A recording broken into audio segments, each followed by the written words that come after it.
Reddy labs 83నా? Chandrasekhar రెడ్డికి ఈయనకి ఈ డిఫరెన్స్ రాగానే అంజిరెడ్డి గారు ఏం చేశారంటే చిన్న స్లిప్ మీద రాసి స్టాండర్డ్ జనరిక్స్ స్టాండ్ అని ఒక 2 పేర్లు రాసి అర్జెంట్గా రిజిస్ట్రేషన్ చేయ కంపెనీ అన్నాడు. అంటే అప్పుడు కంపెనీ సెక్రటరీ లేడు, ఆడిటర్ తోటి బోర్డు మీటింగ్ కండక్ట్ చేయాలన్నా. ఎస్ఓఏలు పబ్లిక్ లిమిటెడ్ కంపెనీ, దానిలో ఎస్ఎఫ్సికి ఐడిసి లోన్లో ఉంది, అది వాళ్ళు డైరెక్ట్ నామీ ఉండేవాళ్ళు. సో బోర్డు మీటింగ్ నేనే కండక్ట్ చేయాలి, కంపెనీ సెక్రటరీ చదువుకోవాలి కానీ కండక్ట్ చేయాలి. దానికి ఏంటంటే ఫస్ట్ డే నాకు ఇచ్చినప్పుడు ఏం చెప్పాడు అంజిరెడ్డి గారు, ఎజెండా ప్రిపేర్ చేయన్నాడు. అంటే సార్ సబ్జెక్ట్ ఏంటి సార్ నాకేం తెలియదు కదా అన్న. ఈ పేపర్లో పనిచేస్తే అడ్వాంటేజ్ అనమాట. అది కొంతలు ఉన్నాడు వాడు వాహనాడు దగ్గరికి వెళ్ళన్నాడు, కొంతలు అంటే ఆయన దగ్గరికి వెళ్ళి కూర్చుంటే రామచంద్రరావు అని ఆయన దగ్గర ఎజెండా ఆయన కూర్చుకున్నాడు. నేను టైపింగ్ నాకు కొరటాన్ని టైప్కి వెళ్ళమన్నాడు. మరి మనకి లెటర్లు కావాల్సి వస్తుంది, నువ్వు టైపింగ్ నేర్చుకోరా అంటే ఖాళీగా ఉన్నప్పుడు సాంస్కృతిక మూల మీద ఉండేది ఒకటి. ఆ దగ్గర పోయి టైప్ చేస్తే ఎగ్జామ్ ఫీజు కట్టమన్నాడు. అయినా సర్టిఫికేట్ కోసం కదా ఆయన వచ్చి నేర్చుకుంటే నాకు సర్టిఫికేట్ వద్దన్న. ఆ టైపింగ్ అక్కడ ఉపయోగపడింది. అప్పుడు సైకిల్ సేల్ ఉండేది, అటు పుస్తకాలు చేసి తీసుకెళ్ళి డిస్ట్రిబ్యూట్ చేయాలి. మళ్ళీ వీళ్ళు వచ్చేలోపు మొహం కడుక్కుని పెన్సిల్ చెక్కేసి టేబుల్లో పెట్టేసేసి అన్నీ పెట్టుకుని తినే క్యాష్ దగ్గర అన్ని అరేంజ్ చేసుకోవాలి. బోర్డు మీటింగ్ కానీ మినిట్స్ ఇమీడియట్గానే ఎజెండా ప్రిపేర్ చేసి చదవాలి. ఈచ్ పాయింట్ వైజ్ టిక్ కొట్టుకోవాలి. వాడు వెళ్ళిపోతే వాడు కార్లకి ఇచ్చే ఫస్ట్ డే సిట్టింగ్ ఫీజు నాకు తెలియదు, ఎందుకంటే అంతకుముందు వాడిని టర్మినేట్ చేశారు, వాడు చీటింగ్ చేశాడు. వాడు చెప్పలేదు కదా. తర్వాత అకౌంట్స్ ఉన్నవాడు చెప్పలేదు, అకౌంట్స్ ఉన్నాడు కొత్తగా వచ్చినాడు మొత్తం ఈయన డామినేట్ చేస్తున్నాడు, పాత వాడు వాడు కామన్ కదా చెప్పలా. చెప్పకపోతే అంజిరెడ్డి గారు ప్యాకెట్ అన్నాడు, బయటకు వచ్చి డబ్బులు సిట్టింగ్ ఫీజు ఉండేది 250 రూపాయలు. సిట్టింగ్ ఫీజు డైరెక్ట్లో మీటింగ్ అయితే 2,000 లక్షలు ఇస్తున్నాము, 250 రూపాయలు. ఇన్సిడెంట్ లక్షలు 250, 5 మంది ఇవ్వాలి వచ్చిన వాడికి. అప్పుడు తాతాచార్య బ్రాహ్మడు ఆఫీసర్ వాడిని అడిగారు, ఏంటో సిట్టింగ్ డబ్బులు అంటారంటే, సార్ వచ్చినందుకు డబ్బులు ఇస్తారు సార్, మీకు చెప్పలేదా అకౌంట్స్ వేస్తున్నాడు. పరిగెత్తుకుంటే అకౌంట్ రాకుండా సిట్ పడేసిన కూడా కాలంగా ఇంటికి అసలు అడుపుతూ వచ్చేది. సరే తీసుకొచ్చామంటే ఇచ్చేసింది. అంటే ఏంటంటే ప్రతి నేర్చుకోండి. అంజిరెడ్డి గారు ఒకసారి మున్సిపల్ ఆఫీస్లో తిట్టారు. మొత్తం ట్రావెలింగ్ అంతా ఎంతనే అంజిరెడ్డి గారితోనే మీరు అంతా స్టార్టింగ్ నుంచి? ఓకే చెప్పండి. ఆయన లంచ్ వెళ్తుంటే వాడు ఆఫీస్ రూల్లో ఉన్న తీసుకొచ్చాడు. ఎస్పీ ద్వారకాపురం కన్నా నా ట్రేడ్ లైసెన్స్ తీసుకున్నా తెలియదు, కొత్త కదా అన్నిటికీ. వాడు వచ్చేసి నేను మున్సిపల్ ఆఫీస్ ఉన్నాడు, సరే కూర్చో ఏం కావాలి ఎందుకు కాపీ తెప్పించాను, మీకు లైసెన్స్ ఉందన్నాడు. తెలియదు ఉందో లేదన్నా, పెనాల్టీ వేస్తాం అది అన్నాడు. లేదండి నాకు 100 రూపాయలు ఉండి లంచం ఏనన్నాడు. అంతే ఒకటి లంచవాడకెళ్ళి ముందు బయట ఇంకా పెరిగి వెళ్ళా కదా. కమ్యూనిస్ట్ కదా, కమ్యూనిస్ట్ మన భాష ఇదంతా వేర్లపాలెం విలేజ్ భాష. కమ్యూనిస్టులు అయినా అభివృద్ధి ఎందుకు వస్తాయి, వేర్లపాలెం భాష అంటారా మన వారికి అదే మామూలే కదా.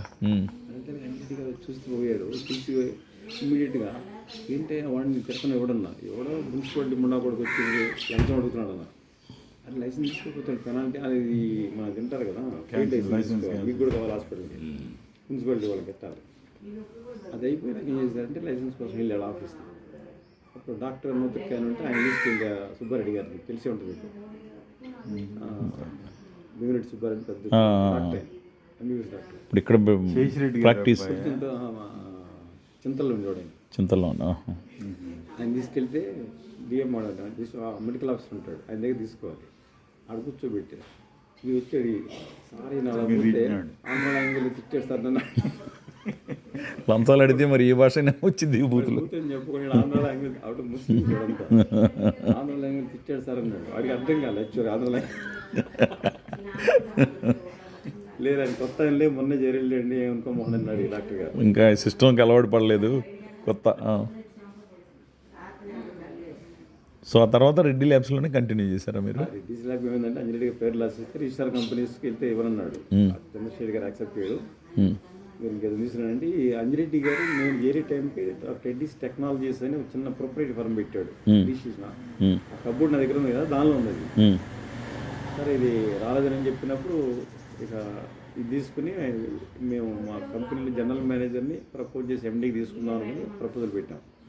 కంపెనీ సపరేట్ చేస్తారు కానీ మీటింగ్ పెట్టి అని చెప్పి మనకి ఇది రాదు పని చేసి దీన్ని ల్యాబ్స్ని కన్వర్ట్ చేద్దాం, ఈ పేరు తీసుకెళ్ళి అంటే అంజిరెడ్డి గారు యాక్సెప్ట్ చేస్తుందని వెళ్ళాము. రెడ్డి స్లాబ్ రావులకు ఏమైనా క్యాస్ట్ ఫీలింగ్ లాగా ఉంటుందేమో అన్నాడు. సార్ ఏమైంది సార్ మెరక్కోడు పెట్టుకున్నాడు, బ్లాక్ సోడ్ పెట్టుకున్నాడు, పుల్లారెడ్డి స్వీట్లు అమ్ముతున్నాడు, దానికి పేరు పెట్టుకుంటే ఏముంటుంది అన్న. ప్రొడక్ట్లో దమ్ము ఉంటే ఉందో ఏదైనా పని అవుతుంది. పేరు పెట్టుకున్నాడు, అది రిజిస్ట్రేషన్ చేసి ఏంటంటే స్లాబ్ అరబిందో రెట్రో లీ ఫార్మ్ ఇవన్నీ named by me. Oh really? ఇది అయితే ఆథరైజ్ సిగ్నేచర్ అంటే అప్పుడు ఏంటంటే చాలామంది నేను అంజలి గారు తమ్ముడు అనుకునేవాడు, అన్నింటిని వెళ్తుండేవాడిని. మీరు ఆథరైజ్ రాని అది ఒకటి వేస్తుండేవాడిని, సంతకం పెట్టమని. అది యాక్చువల్గా డైరెక్ట్గా పెట్టాలి. మీరు అలా డైరెక్టర్గా పని పెట్టేస్తుండాల. ఆథరైజ్ అని పెట్టేవాడు, ఆథరైజ్ సిగ్నేచర్ అని వెంకటరెడ్డి పెట్టేవాడు. ఎవడు ఆథరైజ్ చేయలేను అసలు. అదేలే, అది ఇంకా అంజిరెడ్డి గారిని అన్నా మావాడే అంటాడుగా. ఇంకా ఎవరు అడగరు అసలు, అడగరా ఎవరు. వాళ్ళకి ఏం కావాలని చూసుకుంటుంటాం కదా. అది రేపు రెడ్డి స్లాబ్ పెట్టేసి పెట్టేశాం.